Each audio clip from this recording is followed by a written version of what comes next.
My very first contemplation of criminal behavior was trying to put together a plan of getting away with murder. And I was going to kill my brother. I knew that every Sunday I'd jump on his bike and he'd head down the road to join up with some other fellas. And he loved that bike. And he used to tell me, "You ever touch my bike, I'll kill you." So this Sunday morning, while he's working, I take his bike. I knew if I provoked it just a little bit more that he would chase me. So I gave him a couple of kicks and took off on a dead run for a tree that was right beside my grandfather's barn. And it went up onto the roof. And on the opposite side of the barn, there were cutter rakes. And sure enough, he chased me up there, and as he topped the edge of that roof, I kicked him off it. And he fell onto those rakes. Some court people came and got me.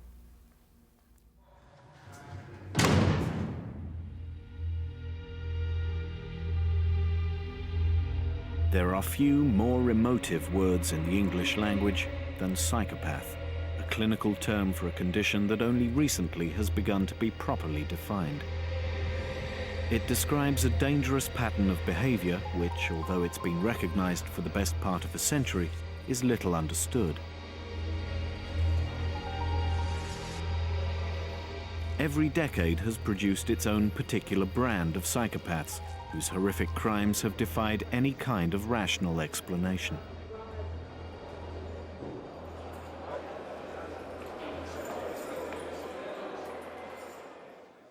Recent research into psychopathy in Britain and America is encouraging scientists to believe that they're close to discovering the root cause of the condition. Now we can literally look inside the mind of a murderer. We can look inside the brains of psychopaths and begin to see things that nobody else has ever seen before. What the scientists are discovering suggests that psychopaths are born, not made, that their condition is the result of a specific malfunction of the brain.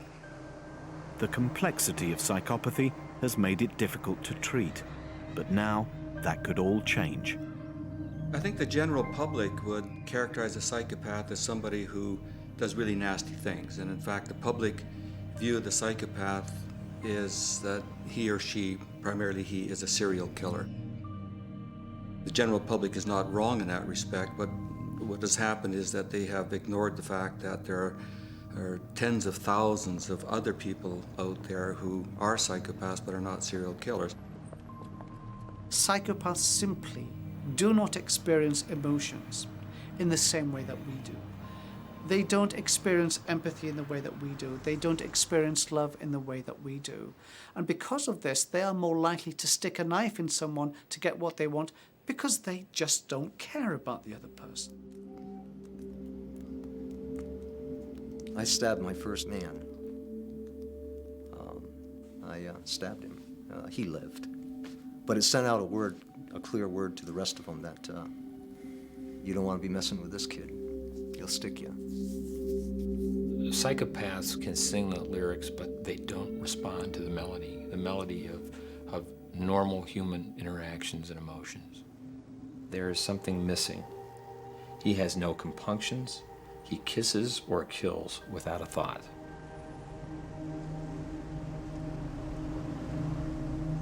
They are dangerous, without conscience, and all around us.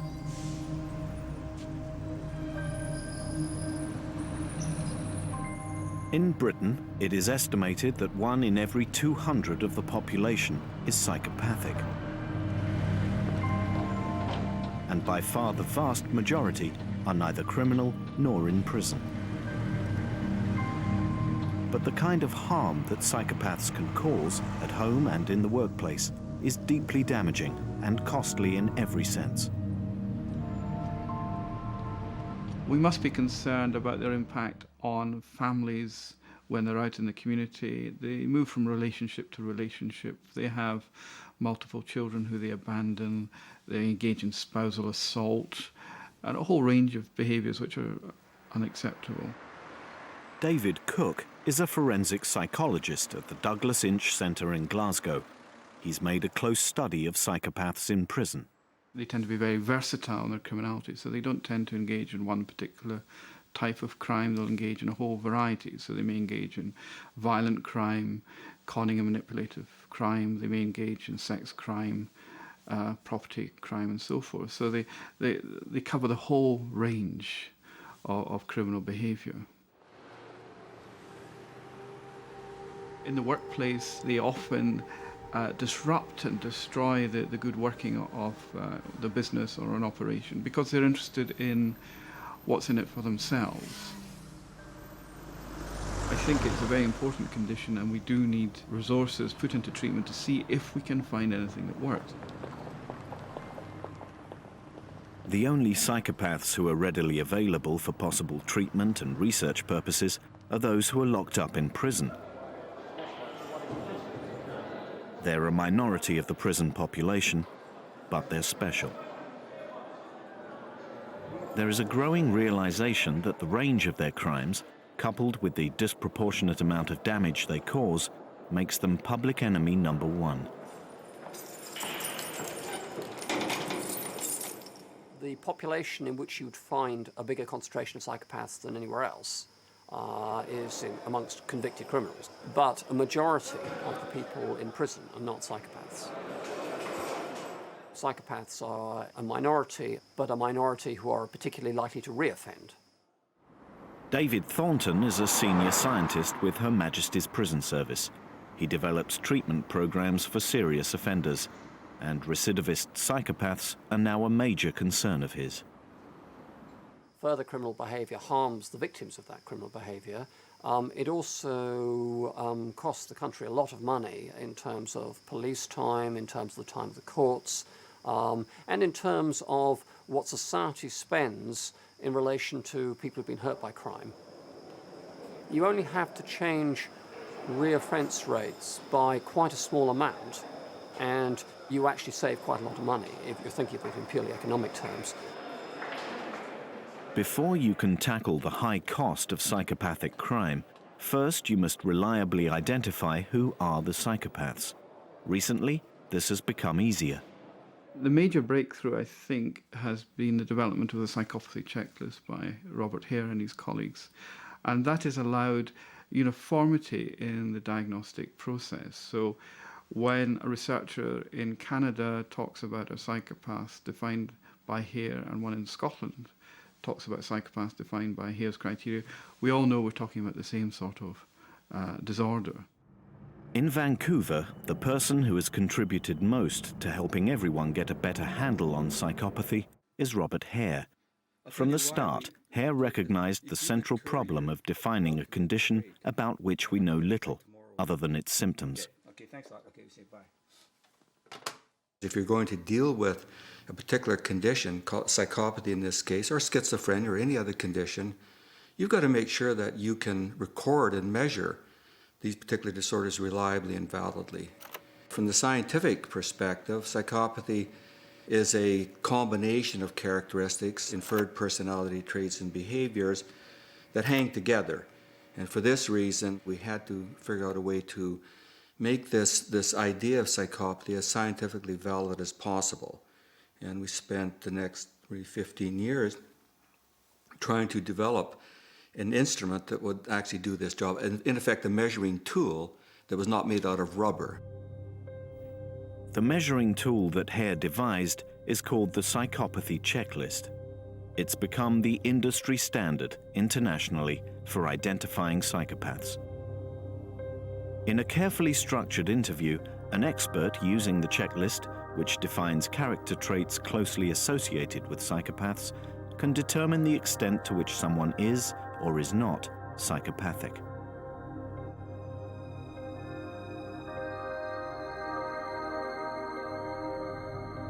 Many of these characteristics are not uncommon, but points are awarded out of 40, and a score of 26 or higher is required to identify the true psychopath. Whenever I list the characteristics that define the psychopath, People will say, well, I know somebody who's got 2 or 3 of those characteristics. Are they psychopaths? And I'll say, of course not. What you've got to do is have a cluster, a combination of characteristics that hangs together. In the present climate of the United States, prison therapy programs are no longer fashionable. But Vermont State Penitentiary is an exception. Behind its high security fences, in a special unit, they have some of the most difficult criminals in the country, including psychopaths. This particular unit represents the uncontrollable, the undesirables, the ones that refuse to program, is what they refer to as the most disruptive. I'm here serving a 5 to 20-year sentence for sexually molestation of 4 boys, the ages of 4 to 12. Wayne has been here for more than 10 years and perhaps has 10 more to do. He scored 40 on the psychopathy checklist. It's the maximum possible and extremely rare. The authorities here believe that time and money spent trying to reform psychopaths like Wayne is a worthwhile investment. I hope that the tools that I've learned in this program and other programs like it, I can... Head of the therapy program, Tom Powell, knows he's working in relatively uncharted territory, and Hare's checklist is invaluable. Dr. Hare has provided us with some significant advances in understanding in detail the syndrome that is now known as psychopathy. He's validated a scheme that's quite good in terms of looking at a set of antisocial behaviors as well as interpersonal traits which distinguish these folks. What can you tell us about your early years, where you grew up? Okay. Well, I just turned 45, the 23rd of January. Wayne's sessions with Tom Powell are little more than conversation therapy, for no one yet has any real idea what works in the treatment of psychopaths. But Powell is discovering the complexity of the personalities he's dealing with. I keep to myself. I do a great deal of studying. I do a great deal of reading. I do a great deal of writing. Psychopaths can be wondrous in many ways, and one of them is their ability to engage otherwise knowing and well-informed therapists about their sincerity and their desire to change.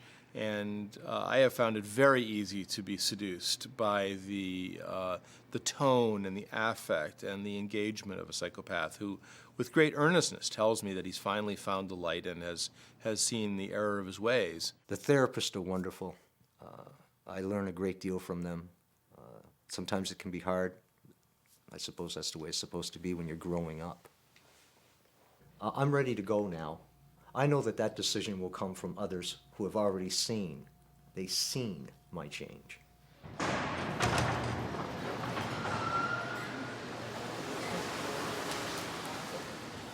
Carl is another serious psychopath in the Vermont program, a 36 on the checklist. Had a statutory rape on a minor, 15. I was arrested for an aggravated sexual assault on a female child. She was 4 years old. I think it's very important when therapists undertake to work with psychopaths that they know the entire record and that they not be deceived into believing that they have therapeutic magic that can work with these individuals. It's not good for me to be around any female child, whether it be a young child or a teenager. In this gentleman, we see a striking shallowness of affect. He speaks a language of treatment that is quite articulate in many ways. He's able to talk about his risk factors, his past, in what appears to be a deceptively open way. One of my main concerns is that when I someday return to society is that I'm going to have to be very careful where I'm at all times and who I'm around.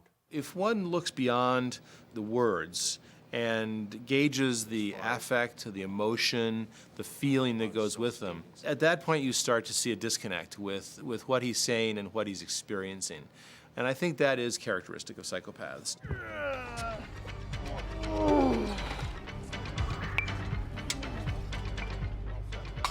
Critics and commentators in the past have said that to study 1% of the general population seems to be a waste of time. Why not spend our time studying criminals in general? There are far more criminals than there are psychopaths. And even when we get them into prison, say, well, we're only talking about 15 or 20% of the prison population. Is it worth really paying attention to them? It sure is. And the reason is there may only be a small number of psychopaths in the population, but the damage they inflict on society is very widespread. And in fact, I would estimate that the 15 or 20% that I'm talking about are responsible for at least half of the violent crime in our society. So we've got to understand this particular disorder. And what about those who are not behind bars? The successful psychopaths who are still out there, wreaking havoc.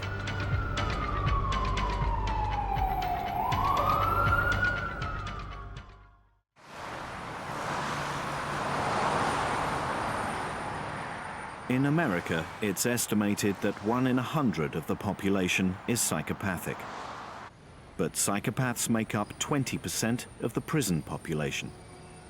And this criminal 20% is responsible for half of all violent crimes. It's a fact that law enforcement agencies take very seriously.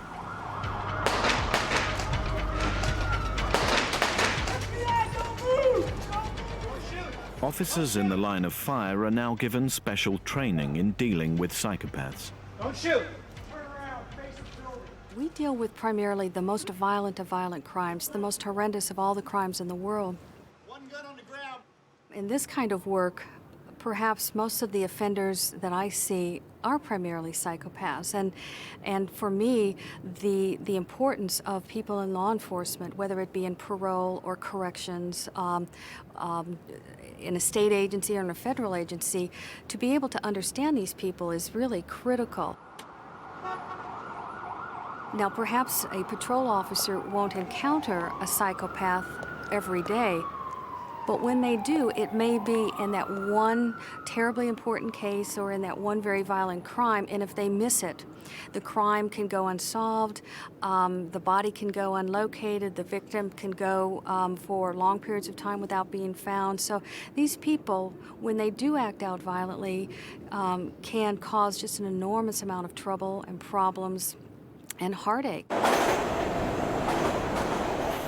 The nature of some of their offenses can be so unbelievable that to normal people, we have to have an explanation for that. And one of the most common explanations is they have to be crazy. But the psychopaths are not crazy. They know right from wrong, and if you're standing on a street corner and they're next to a uniformed police officer and they wanted to commit a robbery, they would know not to do it as long as the police officer's there. Psychopaths may not be insane, but they're certainly capable of irrational and unexpected behavior. In 1995 in Los Angeles, where the bizarre is always several sizes larger than life, an extraordinary incident shocked the city and challenged the police. As we were on the San Diego freeway heading towards the off-ramp that became famous as to where he exited on Sunset Boulevard, there was literally hundreds of people standing on the freeways and the overpasses waiting for him to come by.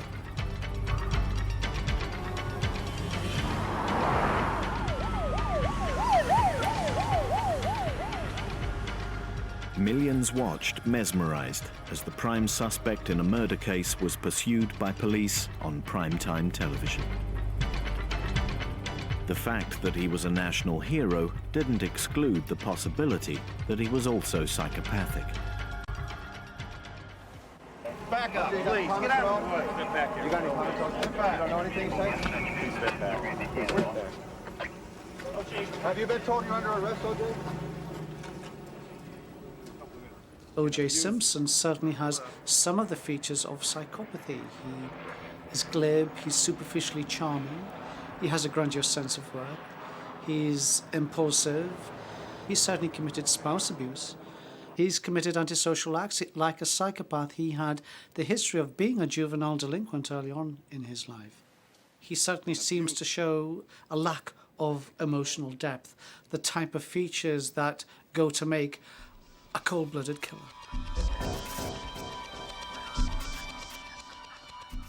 Our task was the same, no matter if it was O.J. Simpson, a gang member, a husband who's had a fight with his wife. Our task is the same, to resolve the situation peacefully and talk him into our custody.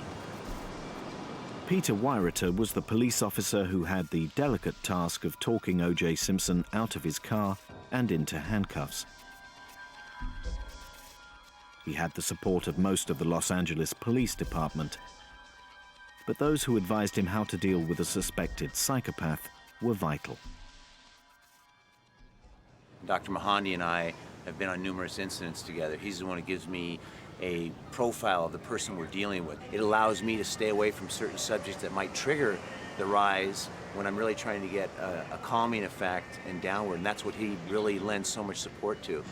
I see my role in these situations when I go out with Pete is in terms of helping the hostage negotiation team understand what motivates this person. And if it happens to be a psychopath, there are different things to do in that situation based upon that knowledge. Here you have an individual who we categorize as having some extreme need to have his ego stroked. There was a pretty big ego that we're dealing with, a person that's used to being put up on a pedestal by others, which some people might characterize as narcissistic. And towards that end, face saving is an extremely important issue.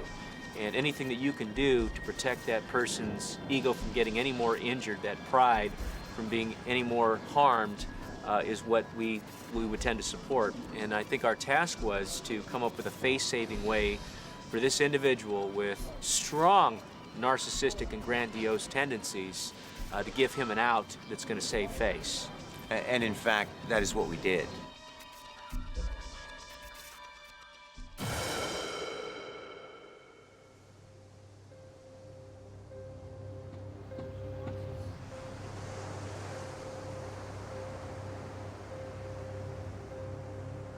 There are many psychopaths in society that actually we know virtually nothing about. These are the psychopaths who don't necessarily commit homicide, commit serious violence, or even come to the attention of the police. They may be successful businessmen. They may be successful politicians. They may be successful academics. They may be successful priests. They exist in all areas of society. There is a growing awareness that psychopathic behavior is around us in all walks of life. There are telltale signs in road rage incidents and in the violence that surrounds sport. But it's in the cut and thrust of the business world, an arena where traditionally ruthlessness verges on a virtue, that it's becoming increasingly worrying.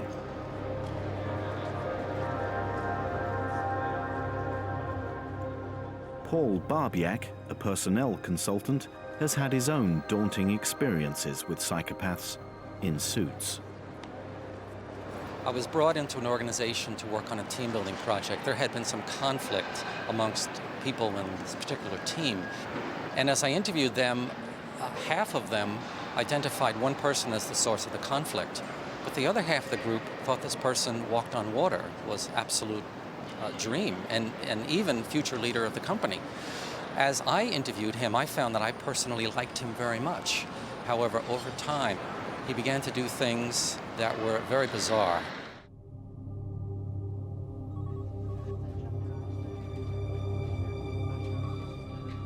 He would accidentally bump into a vice president, and then once he realized who it was, of course he really knew who it was, he would start praising this individual and fawning after him and ingratiating himself with the vice president. Others would see him with the VP and think that he had some sort of influence, which he really didn't have. Then he would take this perception in their mind and pretend that he did have secret information about what was going on in the organization. As he did this with different people, they were more willing to share information with him that they had because they thought that he was in the know.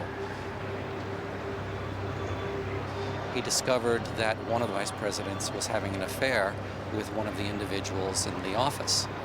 He became very good friends with this individual, the young lady, and began to give her not only positive information about himself, because he was very gracious and charming, but he also spread negative rumors about his boss, the person who he really wanted to replace.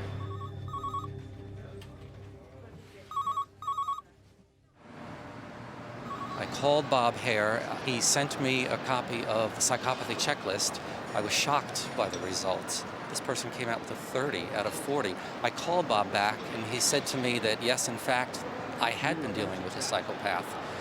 He referred to this person as a subcriminal psychopath. I now refer to them as industrial psychopaths. The notion of industrial psychopaths rising through the ranks to become captains of industry could mean that the character traits are a positive business asset. If we take the Robert Maxwell example, it may be that he was able, through his energy and drive and lack of concern for other people, to develop a business effectively. But the damage he did to people along the way was quite considerable, very considerable. I find it hard to think of any clear examples where people have positively contributed because of their psychopathic traits. Recognizing psychopaths early on may limit the damage they can cause, but their natural ability to be both manipulative and beguiling makes it difficult. One of the things that the medical students with whom I've worked have noted is that they're shocked at how normal psychopaths look and how engaging they are. I do not know one clinician who hasn't at one time been taken by a psychopath. It happens to the best of people. I knew that I had to get in touch with some deeper level of interconnection so that I could identify with humanity. We're all born with a conscience. We learn not to touch the stove because it's hot. Until we touch the stove and get burned, then and only then we don't touch the stove again. Compassion and empathy is a learned process. It starts off at a very early age. They are very gifted at being able to convince you, I'm harmless, I did not do it, there's absolutely no way I'm responsible for this crime. These are very good actors. They can read an audience or an individual as well as anyone that I've ever seen. While they appear to be speaking about themselves, they're constantly monitoring the facial expressions, the responses, and they will then tailor what they say to see if they can get the kind of response that they want. My idol is John Lennon, and of course on the other side of the tracks we have Willie Nelson. He represents freedom in different ways. Love, peace, harmony, togetherness, connection with the polar bears, and freedom in general. Culturally, we find some difference between United Kingdom and North America. Our psychopaths tend to be less overt in their glibness, their superficial charm, and so forth. These things are not so obvious as they are in the North American prisoners, for example. We've done studies where Canadian prisoners and Scottish prisoners have been rated by Canadian and Scottish raters, and we can show that the Canadian prisoners are more extrovert, more glib, more superficial, more charming than our Scottish prisoners, who tend to be a bit dour, as we would say. And of course the feathers represent freedom, and the leaf represents changing of the times. And there's some little thing that I stuck together, and my philosophy is it's our life and we have a right to cry if we want to. A lot of people, particularly those who tend to believe in the goodness of humanity, say, well, the problem with a psychopath is that he or she was not properly treated as a child and actually never learned to be empathetic towards other people, and really never learned to become attached or bonded with somebody else, a caregiver. And that's the problem, and we can resolve it in adulthood simply by giving them a hug, maybe a musical instrument and a puppy dog, and they're all going to be okay. Give them lots of love and understanding. With a psychopath, I would argue that emotion is like being colorblind for them, and nothing we can do is actually going to instill a sense of empathy. This is really a waste of time. I think that biologically or neurobiologically, the mechanisms that should impart affect or emotion to one's cognitions and thoughts and attitudes are not working properly in psychopaths. But are psychopaths born or shaped by their environment?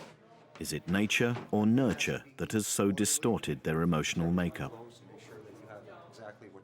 There are some individuals who come from fantastic home backgrounds, dedicated parents, all the advantages in the world, and yet they grow up to become these psychopathic violent monsters later in life.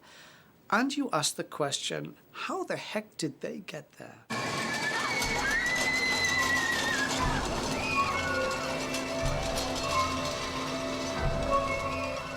If you were a scientist, as an experiment, you decided to try to create a psychopath by actually having all the right circumstances that you thought would create one, I suspect you'd fail at that.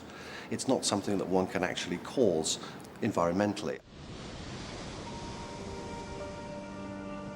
But there are those who argue that deeply traumatic influences in early childhood will surely have a damaging effect on an otherwise normal child, possibly causing psychopathy.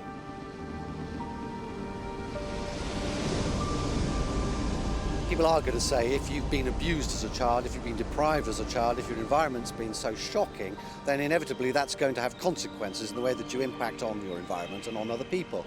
But it's just not enough. It's an inadequate answer. If you look at areas of deprivation in the world, if you look at third world countries, you look at children who've got nothing, who've been abused, they don't turn automatically into psychopaths.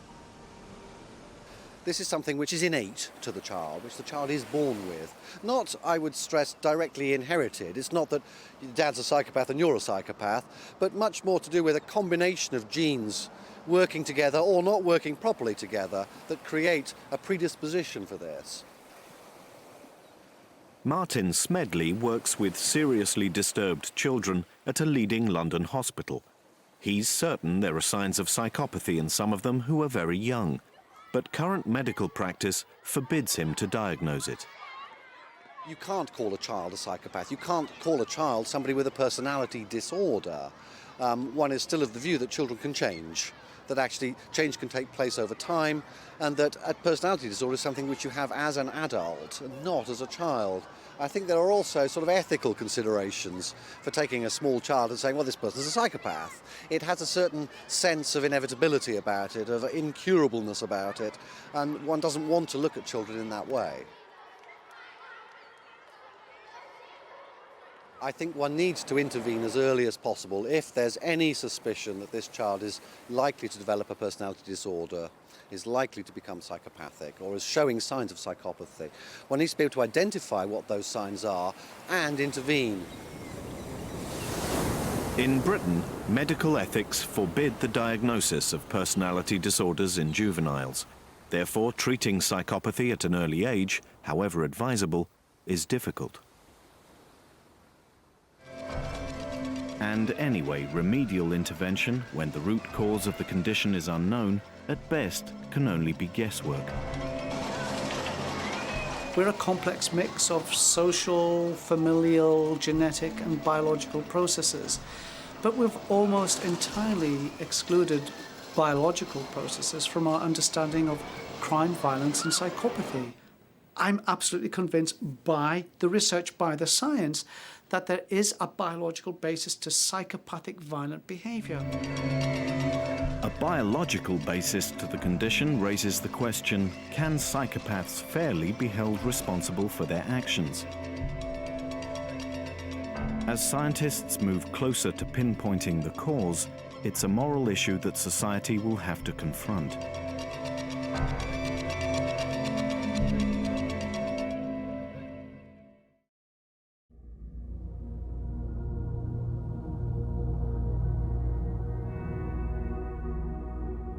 There is a growing consensus among the experts that psychopathy is a specific biological condition. the result of a malfunction in the brain. Bob Hare's Psychopathy Checklist is the accepted benchmark for identifying psychopaths. It could also be the key that unlocks the cause of the condition. A lot of people say that this construct of psychopathy is nothing more than a myth, and people have said that it's a moral judgment masquerading as science. Well, if we define people according to this cluster of characteristics, do they have brain images for a particular task that are different from those of other individuals? And the answer is definitely yes. Hare has been using brain scanning techniques to determine whether the mental processes of the psychopath are different from those of the non-psychopath. If they are, it could be revealed in brain images. Some of the brain imaging research that my group and other groups in several parts of the world are now conducting indicates that it appears that the psychopath has difficulty in actually processing, understanding, and using emotional material. Now, is this because they are biologically put together differently, or they are wired differently right from birth? Or are the brain differences that we observe the result of using different strategies to perform the tasks that we use? We just don't know that yet.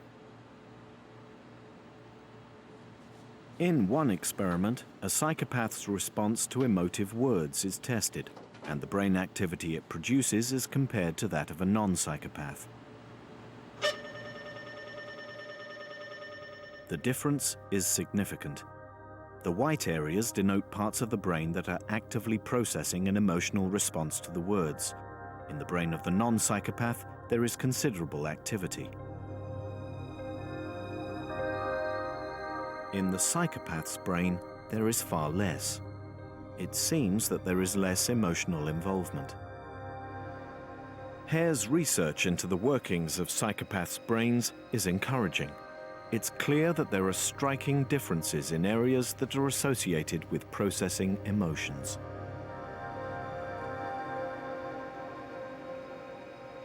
We're interested in what parts of the brain are activated when you're looking at something neutral in connotation, an ordinary picture of a person or an object, or looking at something that has intense emotional connotation, something that's very negative, very disturbing to most people.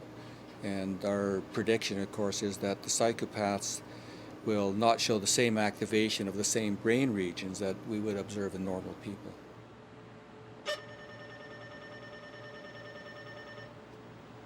There's a lot of current interest in limbic system. The limbic system is extremely important in processing and producing emotional material. One part of the limbic system that plays an extremely important role in emotionality is amygdala. And one could argue that the amygdala is the problem. There's something wrong with the way the amygdala functions. James Blair lectures on developmental psychology at University College London. His research into psychopathy has focused on the part of the brain called the amygdala. The amygdala is a small structure that is housed underneath temporal cortex, almost in the middle of your brain, that's crucial for emotion and particularly emotional learning. It's most important for the generation of fear, and also seems to be very crucial in processing sad faces. From some of the imaging work we've done, we've shown that if you show a sad face to another human being, you see activation of the amygdala. I'm going to be showing you some pictures on this screen over here, and whilst I'm showing you these, I'm going to be measuring your emotional reactions with these electrodes. Basically what they do is they pick up the degree to which you're sweating when you're looking at the pictures. Blair is convinced his research shows that the cause of psychopathy is in the amygdala, that it functions differently in the psychopath from the non-psychopath. When you're looking at the pictures, you have to give a score between 1 and 10. 1 being you hate the picture, never want to see it again. 10 being it's an excellent picture, you wouldn't mind having that picture on your wall. And that's it. 1, 3, 5. There is various strands of evidence, though, all pointing towards the fact that there may be some problems in amygdala functioning in psychopathic offenders. They perform very poorly on a range of tasks that directly assess how well your amygdala is functioning. It's definitely a biologically based condition in the sense that the amygdala is functioning poorly. The degree or where that impairment comes from, whether it's genetic or whether it's early trauma or whether it's some sort of social variables that are affecting the development of the amygdala, that's what we can't tell. But it's clear that there is pathology in the brain of these individuals.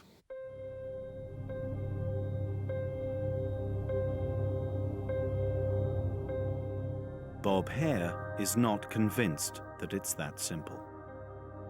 Our own research indicates that it's more complex than that. The amygdala certainly is important, as it would have to be if you're dealing with emotionality. We're now beginning to find that there are anomalies in frontal cortex, temporal cortex. Maybe the connections within and between different parts of the brain are extremely important.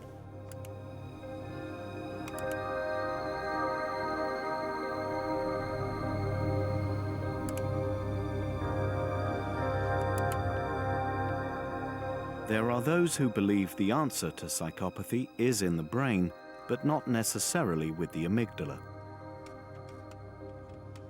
At the University of Southern California, Adrian Rain is comparing how the prefrontal cortex functions in the brains of psychopaths with those of non-psychopath student volunteers. The prefrontal cortex is involved in regulating and controlling behaviour. It's the part of the brain that says to us, hey, let's stop and think about this before we actually go through with things. If you like, it's the emergency brake. It's a restraining mechanism that psychopaths seem to be lacking. We're using the continuous performance task because this is the task that we use to challenge or activate the prefrontal cortex in our murderers. We were applying it to psychopathy in our community study here because, again, what we want to do is activate or challenge the prefrontal cortex in psychopaths. We suspect that the prefrontal cortex is dysfunctional or potentially damaged in psychopathic individuals. Adrian Rain and James Blair may both be on the right track, for there is an important relationship between the prefrontal and orbitofrontal cortex regions of the brain and the amygdala. In healthy brains, there's massive interconnections between the amygdala and orbitofrontal cortex. And one interesting possibility is what might be occurring is that because the amygdala is not working properly, it's beginning over time to have long-term consequences for how orbitofrontal cortex function.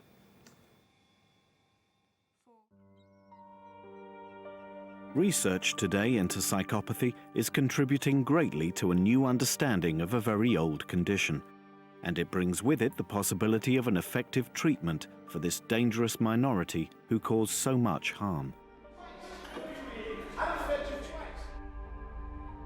I believe in science.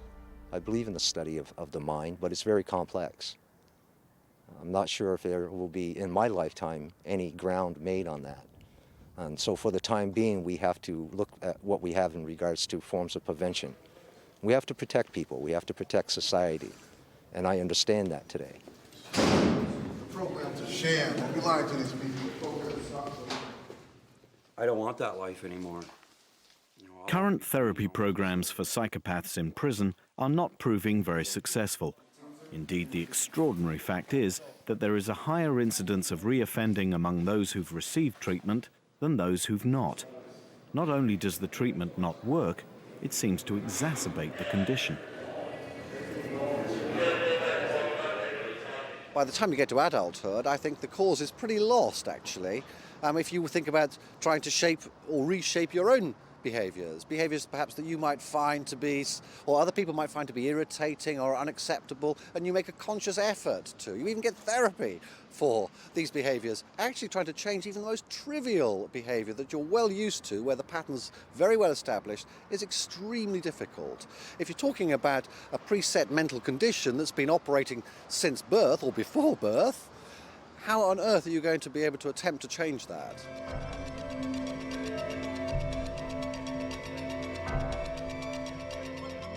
Standard programs are ineffective because they're targeting the wrong thing.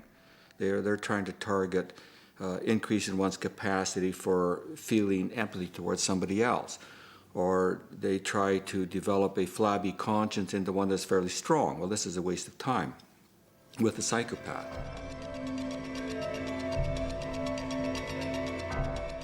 Since we seem to be picking up this indications of poor amygdala functioning, what we can hypothesize is that any sort of pharmacological agent that may help boost the functioning of the amygdala may help these individuals and make them safer to be around. The fact that attentions are turning to new methods of treatment when the cause of psychopathy is yet to be firmly pinpointed suggests that its discovery may not be far away. When it happens, the question is whether we will be prepared to administer a treatment as radical as that which Adrian Raine predicts. We're not too far away in the future where what we'll be able to do is replace dysfunctional brain mechanisms with microchips. This sounds like science fiction, and clearly it's not here yet. But within the next 10 years, we will have the first microchip brain implant. And it raises an important moral and ethical question in society. Do we intervene with psychopathic offenders who we can't currently treat and change them completely, reshape them entirely, change their brains, make them a new person? Is it really right of society to go into the Holy of Holies, go into a person's brain, their essence, and change the neural wiring and structure of their brain? Now, I think there are two ways of looking at that. At one level, we can say no. We must not change the self. It's the one thing that's God-given. We mustn't interfere with that. Biological research, biological manipulations of people are out. We must not do that. We mustn't change the nature and essence of what is God-given. Another approach is to say, look, psychopaths are creating major problems in society, and we have to do something about that, no matter how radical it may be.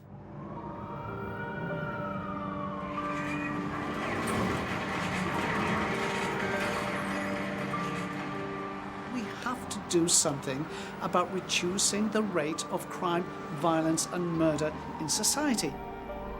Psychopaths exponentially are responsible for the horrific things that happen to people, innocent people, in society. Systematically, treatment approaches have simply failed to alter psychopathic behaviour, and we can't wait much longer. It's certainly true that until a concerted effort is made to eradicate psychopathy, one of the most dangerous forces of our times will continue to plague society. The solution must lie in effective treatment. If surgical intervention in the brain proves to be the best option, it will surely polarize public opinion.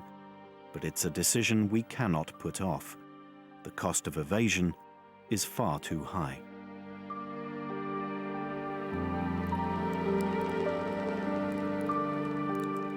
There will always be moral difficulties in deciding whether to treat criminals or not, and that is really an issue for society as a whole, and politicians and people who have expertise in ethics and so forth. I think the scientists have to provide the evidence which other people can then use.